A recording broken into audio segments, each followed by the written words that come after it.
Well, hey everybody! Today we're going to be talking about one of my favorite topics, depression! I've struggled with anxiety and depression for as long as I can remember, but a few months ago I found out there was a cure for these problems hiding right under my nose. Nope. Yep, there it is. You're not depressed, you're distracted. Just look at all these great things you've got. A diploma, a hungry cat, some alleged friends, a hot girlfriend who does your laundry. How did I not realize this before? If I don't want to be depressed, then all I have to do is take Ritalin. I mean, stop being distracted. This is f***ing great! Time to get a new lease on life! Now this is what it's all about. The sun is shining. Insert second positive observation. What a time to be alive. I wonder what I should do with today. I mean, I'm healthy, I'm feeling good. I don't have a lot of free time like this. I really have to make the most of it, you know? Like, don't take advantage. I don't do enough. I should be doing all this world out here that I'm not enjoying. Doing more. I need to be building. I should be totally healthy. Am I just selfish? I should be writing more. My friends are on your thing. We all met friends in a while. Shut up. I'm probably doing more friends and doing enough. I just so worried. What the fuck? Why am I so wrong? What's wrong with me? Everything's wrong with me. I just shouldn't do anything because all I do is freak out. It's a huge waste of time.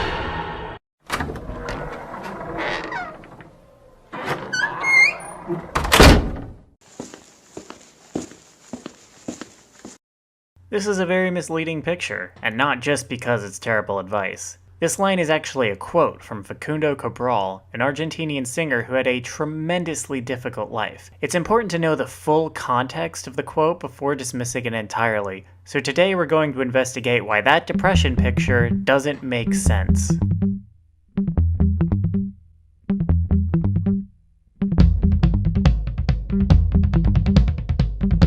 Cabral was a powerful voice for peace and social justice in late 20th century Latin America. He was primarily known for his music and writing, which strongly promoted pacifist ideals.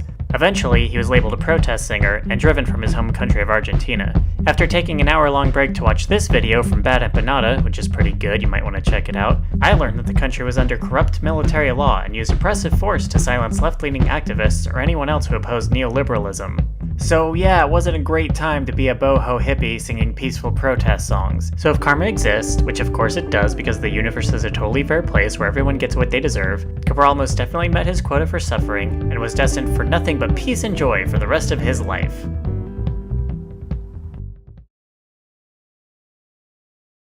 Right? Since his father deserted his family, Cabral had a brutal childhood. Mr. Cabral had risen from a childhood of illiteracy and grinding poverty. He left home at the age of 9 and traveled over 3,000 kilometers to Buenos Aires to personally ask the president for a job. Cabral was arrested and sentenced to serve a term at a reformatory in southern Argentina. In his 20s, Cabral was diagnosed with bone cancer, and after being given only a couple of months to live, he fought and recovered to live many more years of his life. Cabral's wife and infant daughter died in a plane crash in 1978. On a hot, clear morning 40 years ago, a San Diego-based Pacific Southwest Airlines 727 collided with a small Cessna and crashed into a North Park neighborhood. 144 people died. At the time, it was the worst air disaster in U.S. history. This morning, you'll hear... There have been tributes to Argentine singer Facundo Cabral, who's been shot dead in Guatemala when gunmen attacked the car in which he was traveling. Cabral, one of the stars of Latin American folk music, was on his way to the airport in Guatemala City when 3 vehicles boxed in his car, which was then riddled with bullets. The authorities now believe the target was his promoter who was driving the car, Henry Farinha. He was injured and taken to hospital.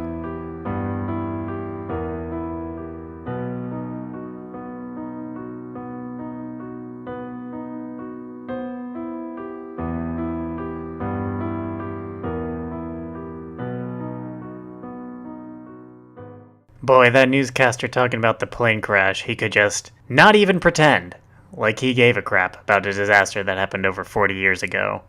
This was Pacific Southwest Airlines, and we were just talking about how it was a San Diego-based company and it was fun.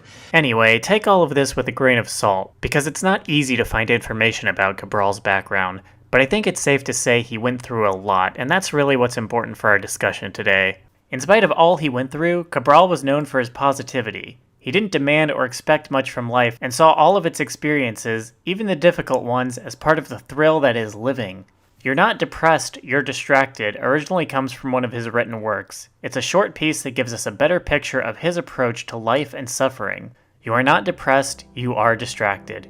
You believe that you have lost something, which is impossible, because everything that you have was given to you. You did not make a single hair of your head, so you cannot own anything. In addition, life does not subtract things, it liberates you from them. It makes you lighter so that you can fly higher and reach the fullness. From cradle to grave, it is a school, and that is why those predicaments that you call problems are lessons indeed. We often view art as something separate from the artist. Powerful messages can speak to people because they touch on something that is universally human. But this piece doesn't work without knowing more about the author. It wouldn't be the same coming from some upper middle class guy in Oklahoma who couldn't make it in the stock market and found peace running his dad's plumbing business. Cabral understood suffering. He's not talking down to people with depression, but telling us how he found peace with the world and all it threw at him. If you have cancer or AIDS, two things can happen, and both are good. If it beats you, you'll be liberated from the body that is such a bother. I'm hungry, I'm cold, I'm tired, I desire, I'm right, I doubt. And if you win, you'll be humbler, more appreciative, and therefore more easily happy. As much as I can appreciate and respect Cabral, I'm still not a fan of this piece. He's an inspiring man, but he's by no means an expert on mental health. Yeah, it's really not a good idea to suggest to a depressed person that they'd be better off dead. It's important to remember that understanding Cabral's philosophy and living by it are two very different things. A motivating quote is not a cure for depression. Taking it out of context and slapping it on some ill-thought-out drawing only further trivializes the dangers of this mental illness. So what is depression?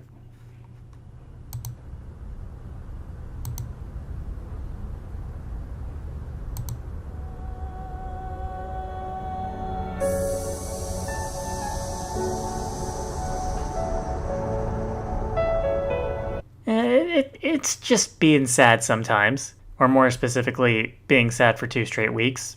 And also it's not sadness. Everyone experiences depression differently. While some people might imagine something like this disease is so abstract and personal that limiting it to one depiction does a disservice to the millions of people who have a different experience. Cabral grew up in hardship and experienced a lot of tragedy, but that doesn't necessarily mean he experienced depression.